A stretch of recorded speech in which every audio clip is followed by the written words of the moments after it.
Europe 1. Le journal de 8h. Maël Hassani, bonjour. Bonjour Thomas, bonjour à tous. Face au fléau des violences urbaines et du trafic de drogue, les municipalités sont parfois dépassées et des quartiers entiers se transforment en zones de non-droit. Alors pour maintenir une autorité dans ces zones à risque, des sociétés de sécurité privées sont parfois appelées à la rescousse, à Toulouse notamment, où le groupement interquartier de tranquillité et de sûreté est mobilisé.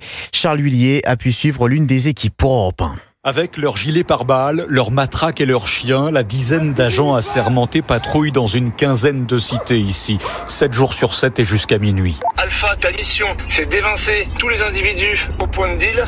Direction un quartier gangréné par le trafic de drogue où Fabien Morvan, le directeur général adjoint, invite ses hommes à ne pas patrouiller directement sous les fenêtres des immeubles. Là, on est sur une résidence qui compte plusieurs centaines de logements et l'idée de marcher sous les coursives, c'est d'éviter de se prendre un projectile sur la tête. Dernièrement, c'est une canette qui a été jetée, ça peut faire très mal. Malgré un risque en effet omniprésent ici, les agents n'hésitent pas à aller au contact des dealers. T'es pas locataire? Tu fais quoi ici? Allez, on avance, t'as rien à faire ici. Allez, on y va, allez. J'avance doucement. Mais avance. T'es un fou, toi. Donc du coup, on était sur 2 clandestins qui étaient en train de faire le trafic dans le hall. Et en plus, hier, du coup, on a fait une découverte de cocaïne et 4 sachets de cannabis. Un nettoyage qui rassure les résidents. Merci pour vos présences tous les jours. Mais c'est grâce à ces mots-là qu'on est content de travailler. Surtout nous qui avons des enfants, on évite de sortir à certaines heures en fait avec les enfants. Des résidents qui ne sont que 5% à déplorer la présence de ces agents.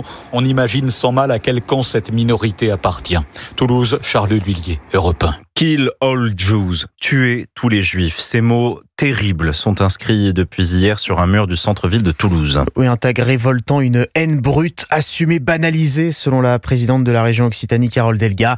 Le maire de Toulouse saisit le procureur de la République et le préfet. Et cet antisémitisme d'atmosphère, tous les juifs de France et d'Europe y sont confrontés particulièrement depuis les attaques du 7 octobre 2023. Oui, c'est bien simple, il y a eu un avant et un après. Le quotidien des personnes de confession juive a changé. Désormais, la vigilance est totale, permanente, et certains juifs décident de se cacher pour avoir la paix. Illustration à Strasbourg avec Mélina Fachin pour Europe 1.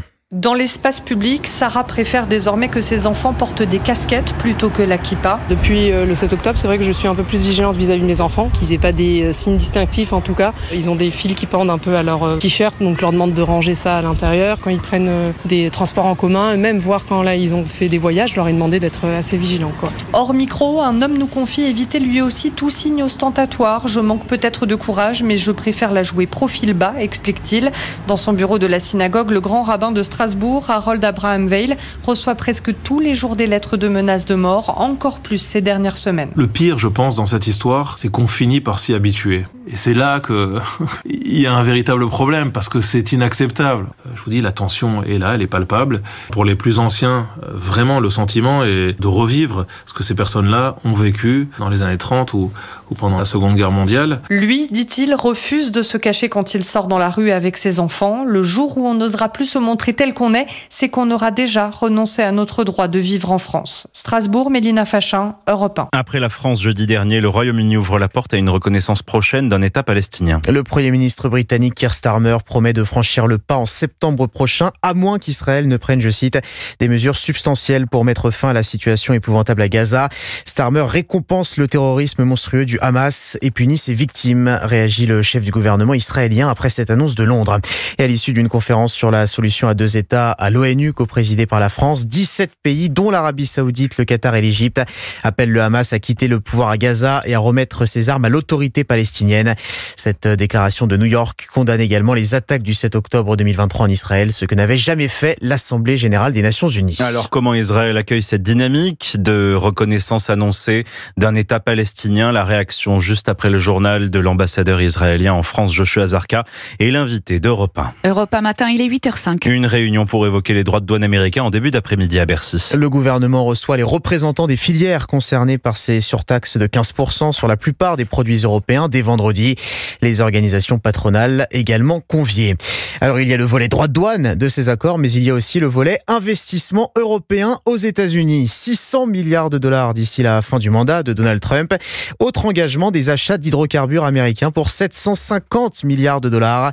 Alors est-ce vraiment possible et est-ce l'alternative idéale au gaz russe? Élément de réponse avec Baptiste Morin. Aujourd'hui, l'Union européenne achète pour 60 milliards de dollars de pétrole, de gaz et de charbon aux États-Unis sur un an.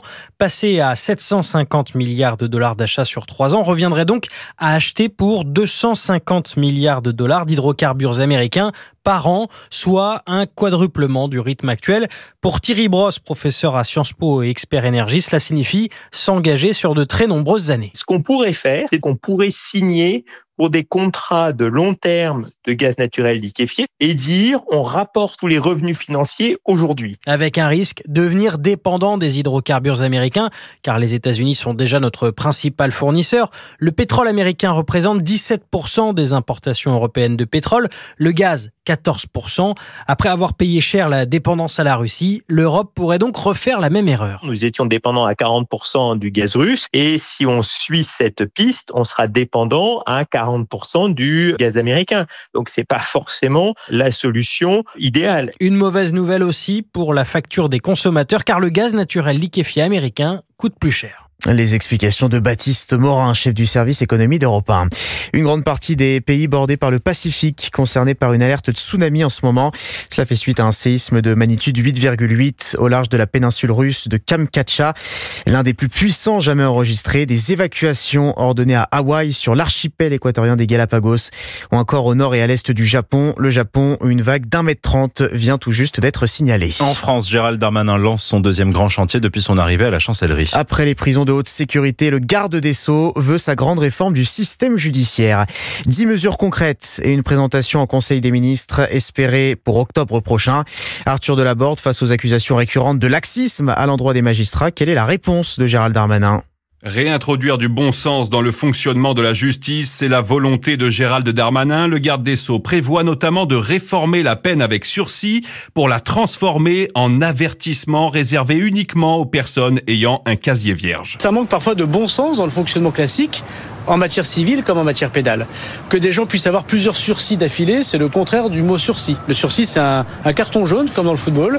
Et au bout de 2 cartons jaunes, on va avoir un carton rouge. Si on multiplie des cartons jaunes, on n'est plus très crédible. Gérald Darmanin l'assure, les juges ne sont pas laxistes, mais le système l'est devenu. Il relève qu'il n'y a jamais eu autant de peines de prison prononcées, 93 000 l'année dernière. Mais selon le ministre de la Justice, 1 sur 2 n'est jamais effectuée car aménagée. Il veut donc que le juge d'application des peines ne puisse plus modifier la peine décidée par le tribunal. Gérald Darmanin prévoit aussi de rétablir les courtes peines, moins d'1 mois de prison, qui avaient été supprimées en 2019 par Nicole Belloubet.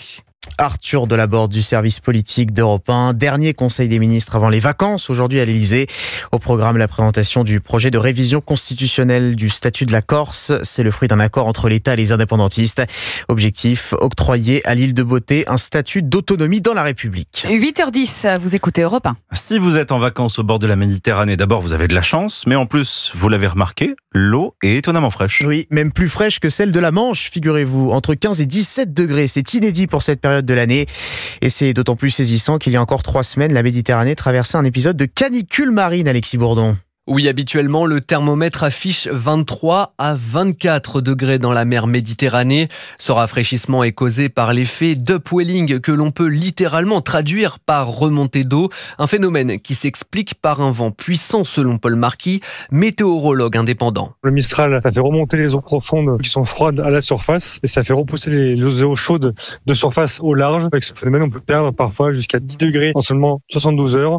Et tant que le vent, du coup, continue à souffler, la mer aura beaucoup de mal à se réchauffer. Si cette fraîcheur ne fait pas les affaires des touristes les plus frileux, la baisse soudaine de la température profite au milieu marin. Il faut rappeler que fin juin, début juillet, on avait près de 29 degrés en mer, donc c'était aussi un record. La faune et la flore marine a beaucoup souffert de cette canicule marine, donc là actuellement avoir 15 degrés c'est beaucoup mieux. Avec ces températures anormalement basses, la mer Méditerranée est pour le moment plus froide que la Manche et selon les dernières prévisions, cette tendance pourrait durer encore une dizaine de jours. Alexis Bourdon. À Singapour, l'eau est à 27 degrés environ. Et on parle de l'eau du Singapour Indoor Stadium, où se déroulent en ce moment les championnats du monde de natation.